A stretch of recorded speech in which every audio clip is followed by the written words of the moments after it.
Okay, so let me start out by saying this video is, like the title says, about the Milwaukee 8 Harley-Davidson engine, in particular 2018 model year, 107 cubic inch. Now, I bought this motorcycle back in October. It is now the middle of March, and I just want to let you know what my personal experience was with this engine. And without further ado, we'll go ahead and fire it up.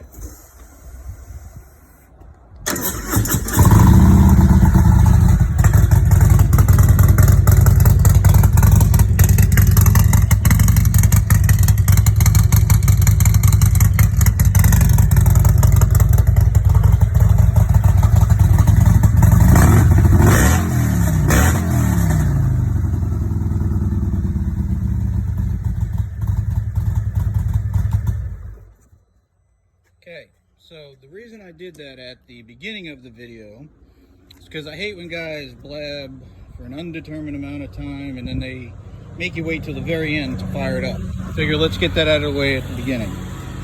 So here's what happened. Bought this motorcycle and I noticed almost immediately how hot it ran. Okay, got a bigger engine, new technology, all the bugs haven't worked out. Yes, I was aware of all the complaints that were out there. People using oil, the transfer from the transmission to the primary and all that other stuff.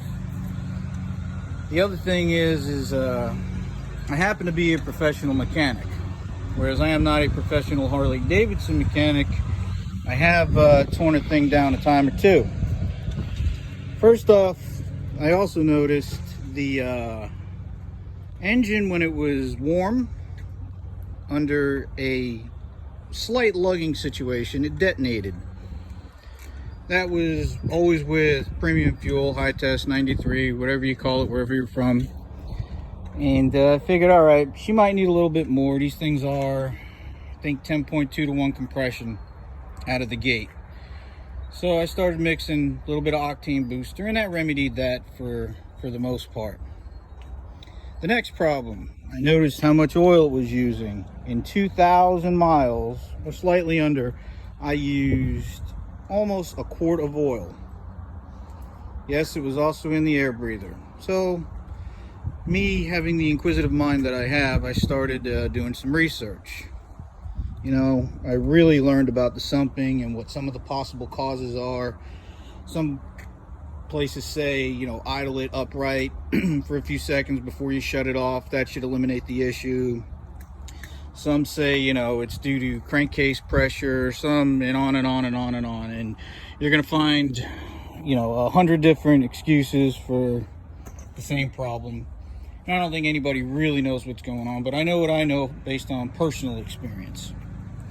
So I said, all right, let me pull the spark plugs out. I want to see what's going on in the cylinder. Number one, stay away from octane booster.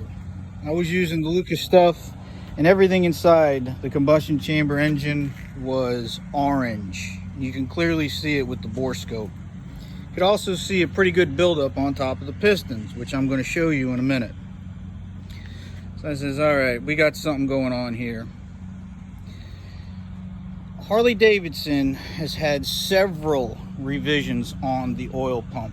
I don't know what number they're up to now, but supposedly in 2020 they finally got the problem fixed. They changed some of the worm tracks on the scavenge side and pressure side, and added an O-ring and all this other stuff. And I'm like, all right, we got a problem with the oil pump. The piston issue, did some research on that. As it goes, Harley-Davidson uses what's called a low tension oil ring, which I've heard of before. I've never actually had a motorcycle with it or a car with it that I know of, but it could take up to 15,000 miles for that ring, those rings to seat. And at that time, your oil consumption issue might get better. Who knows? I wasn't going to let it wait that long. So this thing was still under factory warranty, and I made some phone calls, motor company, dealer I bought it from, just asking questions, you know, how did they remedy it? So there's actually no remedies, and to prove that this engine was actually something, there was a whole process I had to go through. So my best outcome for that would have been they would have put the updated oil pump in it, and that would have cured that. Still wouldn't have cured my oil consumption, still wouldn't have cured a bunch of other possible issues that I would have had down the road. So here's what we got. So my remedy for the issues that I have are all sitting here on the table.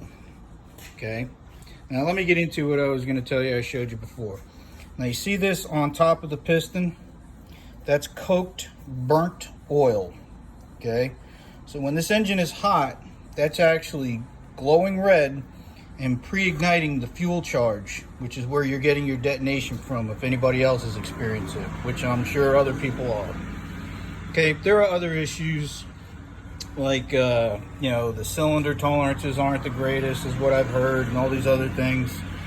And here's something I didn't like when I tore the engine down. Now this engine, when I tore it down, had about 5,000-ish miles on it, and I can already see accelerated wear on that tensioner shoe. I also didn't like the way it really didn't go all the way back in. I thought it was supposed to go in with easier tension. So what this does is, when you start your engine, engine oil pressure pushes out on this and keeps tension on that chain right there, which was a remedy for the twin cam, I believe in 06-ish. Don't hold me to it. I'm not an expert on any of this. I'm just telling you what I did.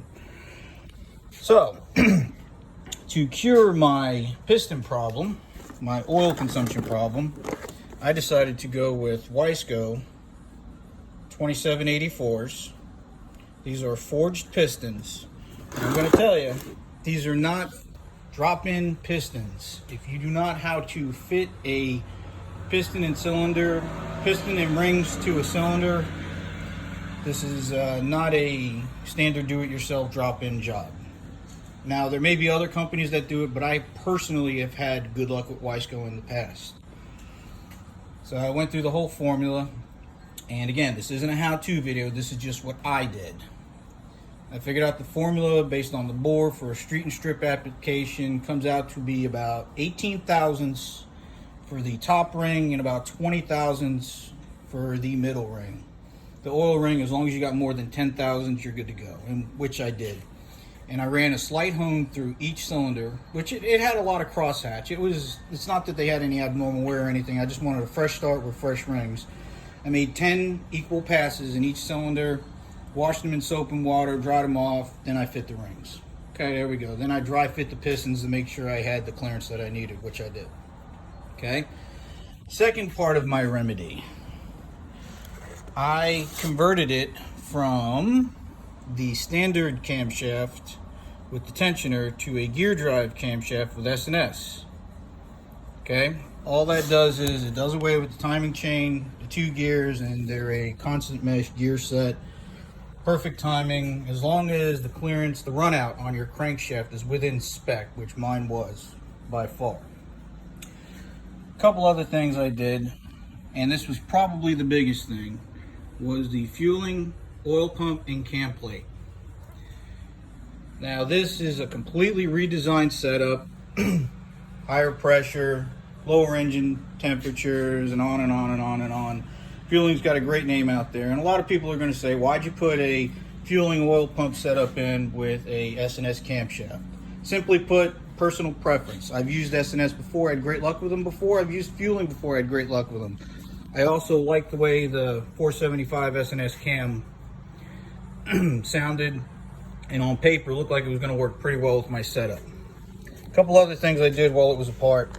I updated the head bolts to this S&S kit, which is a heavy-duty head bolt kit, and instead of using the graphite gaskets, I used the Cometic multi-layered steel gaskets for the head gaskets, which should, you know, do away with any possible issues. And here's all my original parts. A couple other things I did. People may be wondering about the tuner, and I'm sure there are better, but I'm just using the Vance and Hines FP3. And what I did with that was, you know, it's a can tune. I called them, told them what I did, and actually told them where if I felt like I had a flat spot, if it didn't feel like it was pulling the way it should. And I've got a lot of experience with Harley-Davidsons in general. I've owned a ton of them over the years. Okay, so I'm fairly certain how this thing was supposed to feel. So after a few revisions, reflashes, I got it exactly where I want it, and it pulls really hard. A couple other small things: the header pipe is decatted, and I was kind of worried about anti-reversion. For those of you who aren't familiar with that, it's an odd thing that can happen in a exhaust system where the exhaust pulses come back up and they cause the O2 sensors to not read correctly. So what I did was, in the front part of the pipe, I took a little piece of steel after I cut the cat out of it. Took a little piece of steel, and it kind of looks like a little crescent moon, and I welded that into the pipe to act as a little bit of a reversion. I didn't think it would be an issue regardless, but it really, I can't feel or see any difference personally. A couple other small things, you know, those are Shark Road exhausts. I like the way they looked. If you look inside them, they look like any other motorcycle, mostly other ones, and I'm sure somebody's going to say, you'll get 3 more horsepower with Bassani blah blah blahs or whatever they make. And again, I like them. They work for me, so my motorcycle, my preference, my dollar, so that's what it's got. The only other things, trying to think of everything else. Oh, I switched out the oils at 500 miles. I put 500 miles on this engine just to get braking oil out of it. And I went with Mobil 1 2050 in the main case. Okay. As far as the transmission and the primary go, I went in a little bit of a different route. As for the transmission, I used 8140. And primary, I went with old school, just the original Formula Plus. I've used it before, never had any issues. Plus, I'm fairly certain this thing is around the 100 horsepower mark, and it's been my experience clutches around 100 horsepower get a little bit weird with full synthetic. I had a Victory a few years ago that specifically said, do not put full synthetic oil in this engine. So, you know, going by that and previous experience, I know it's not going to be a problem. And for those of you that may be wondering, no, this one does not have the oil transfer issue. It never did, not since day one. But again, you know, I'm sure guys are going to chime in. I've had it since day one, and I've never had to use a drop of oil. And then there's other guys who are going to say, I got 4,000 miles on it, and I got my 4th engine on the way. So, you know, it really depends. I don't know if it's just a bad day for production, a great day for production when they make them. I love the product. I love the company, and I know they're in turmoil right now. But on the other hand, personally, I don't feel like I should have to spend a few $1,000s out of my pocket. Now, keep in mind, that's with me doing all the work, which 99% of the population is not going to do, number one. And number two, they're darn sure not going to do it with the motorcycle under warranty. But again, I'm a little bit different. Other than any small glitches with the programming, it's been a strong runner, and I got all of that, you know, taken care of. So I'm hoping that somebody who's interested in the Milwaukee 8, you know, will listen to this. Again, this is not a how-to video. These are just known things with this engine, and I personally experienced a few of them, and I went about my way to repair it, things that I know would remedy it.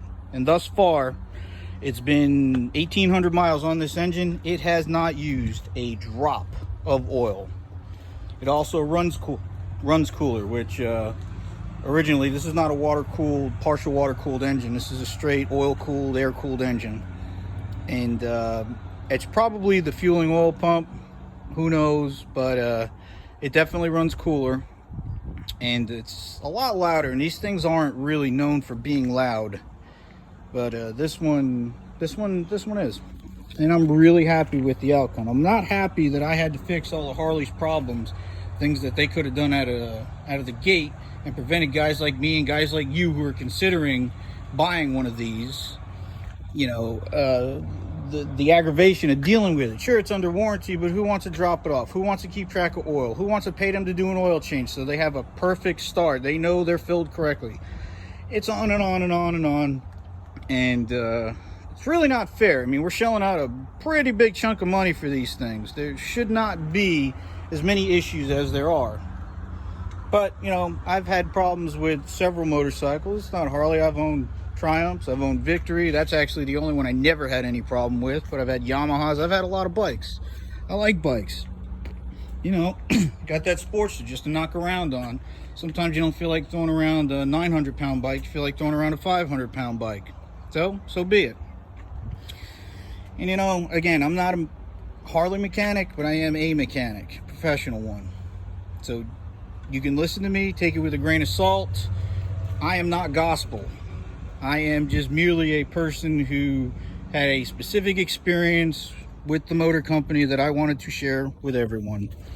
Hopefully this helps anyone out considering buying one of these. A couple things to look for.